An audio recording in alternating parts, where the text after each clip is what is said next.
Easily one of the most impactful, highest ROI automations that any business on the planet can implement is a lead nurture sequence.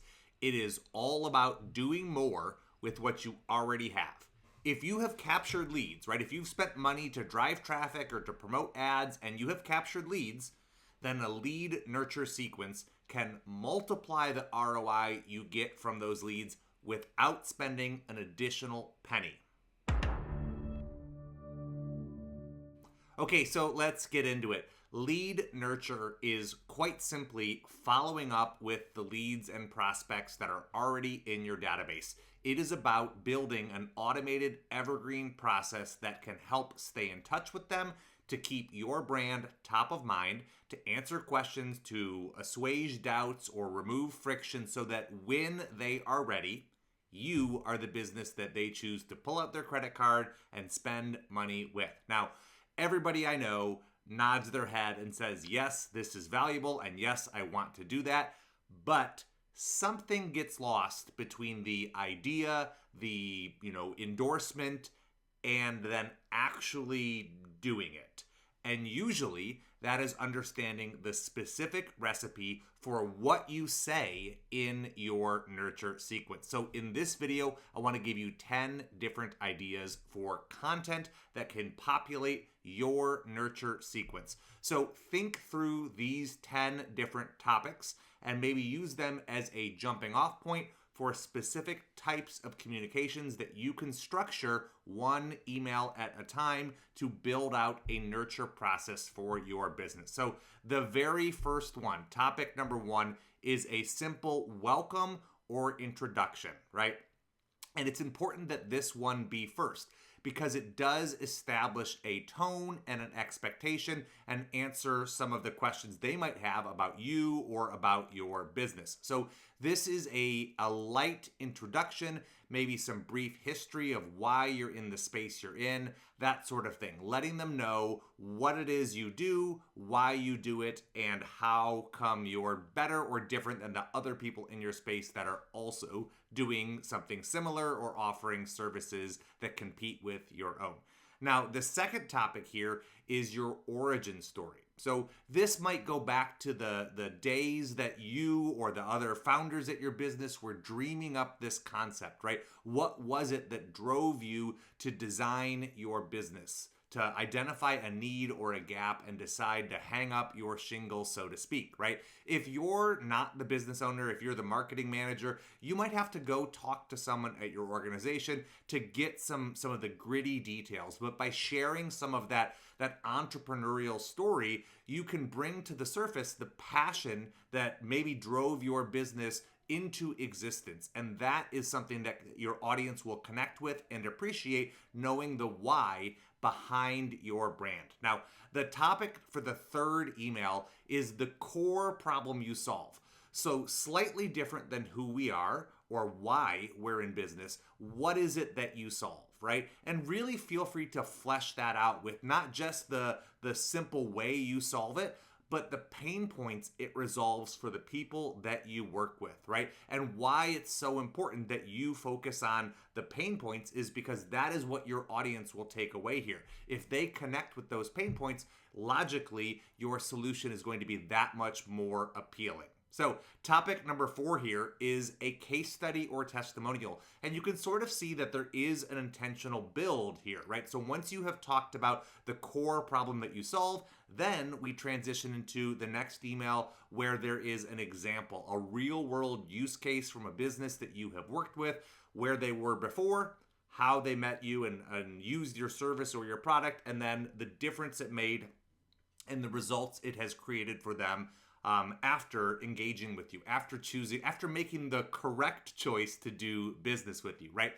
And then email number 5, this is a simple FAQ email, right? At this point, you've told them about your business, you've introduced yourself, you've given them some background context and even a success story, but now it's time to kind of surface up the other common questions you might be getting.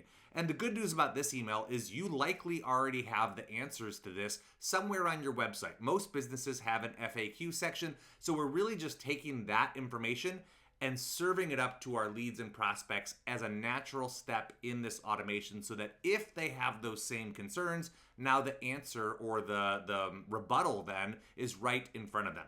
And number 6 here, the 6th touch point in this nurture sequence is a behind the scenes look. So unpacking how it is your calls take place, or your program runs its course, or your team builds your website, right? Like kind of pulling back the curtain and humanizing your brand, how it is that you operate and that your team members engage with one another. I think that by pulling back the curtain or opening up the hood, we can really let people in on our process, and they can come to appreciate really what's going on and why the human touch is so valuable here.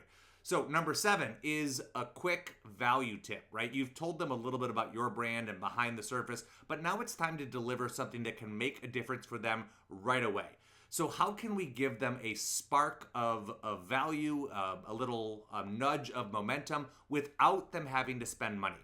And the goal here is to really make it valuable. So don't hold back. Feel free to really go above and beyond, because the goal here is that if you can demonstrate some momentum or some value for free, it sort of begs the natural progression of, if this was what I got for free, imagine how powerful the main purchase will be, or that core offer will be. So by giving them something of value, you're not only demonstrating your expertise, but showing them a taste of what they would get if they signed up as a full-on customer.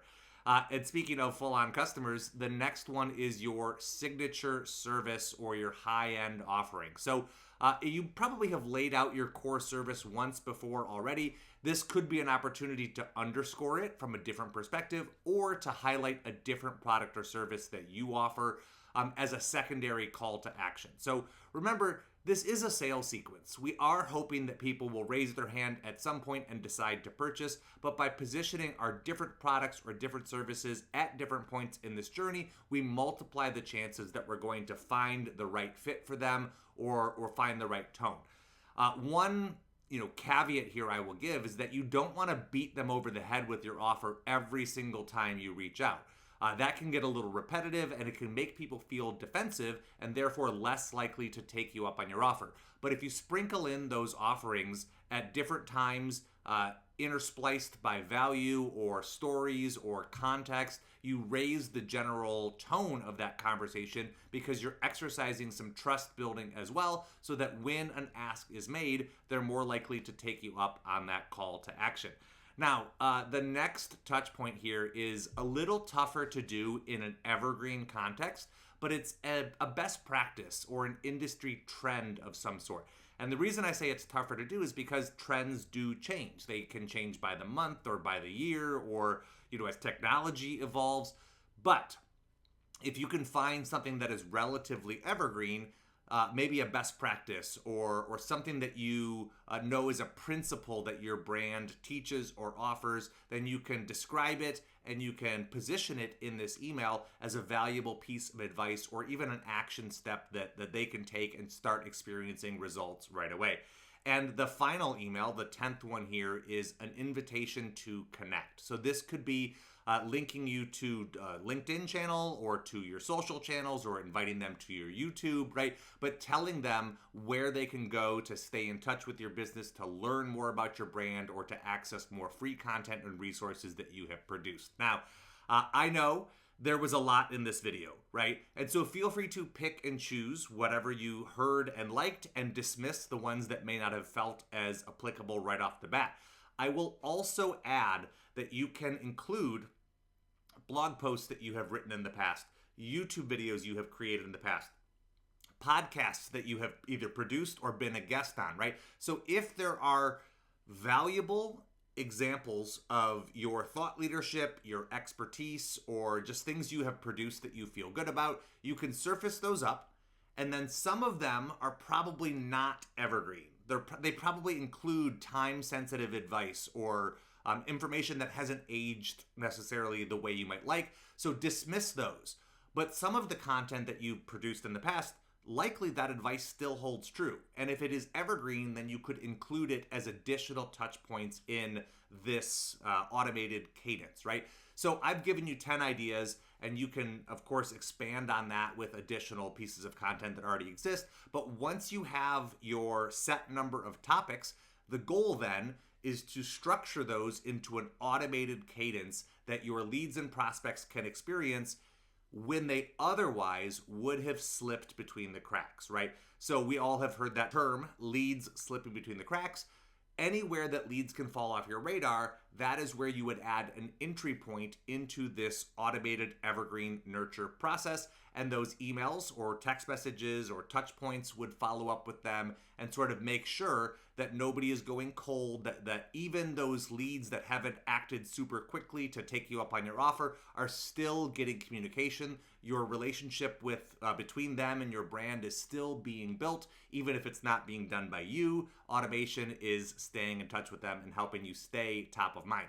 Now, the next natural question is, well, if I have 10 pieces of content, how often do I communicate with them? And the default, I would say, is probably on a weekly basis. So if it's 10 pieces of content, that might be 10 weeks of nurture, and that is a perfectly fine place to start. Towards the end of that cadence, you might start to space it out, moving from 7 days to 10 to 15 or to 20 days in between, so that you exercise a waning cadence. If they are not responding, if they're not taking you up on your content, feel free to respect that boundary by pumping the brakes a little bit and having those communications spread out a little further. Now, you might also decide, hey, I've only got 6 pieces of content.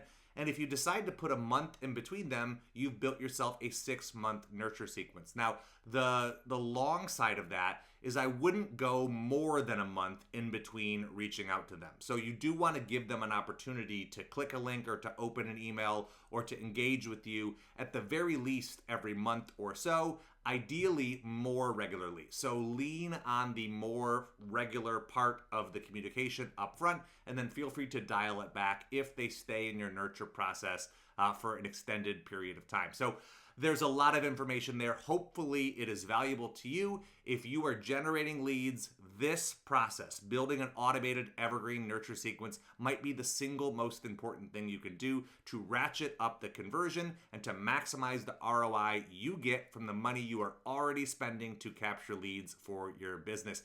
If you have questions about this process, if you think that there are, maybe other ways it could be enriched, feel free to drop the comments below this video. And if you would like help identifying opportunities in your business where automation could be a fit, check out our flagship course, The Fundamentals of Business Automation, at automationfundamentals.com. That is it, my friends. Take care.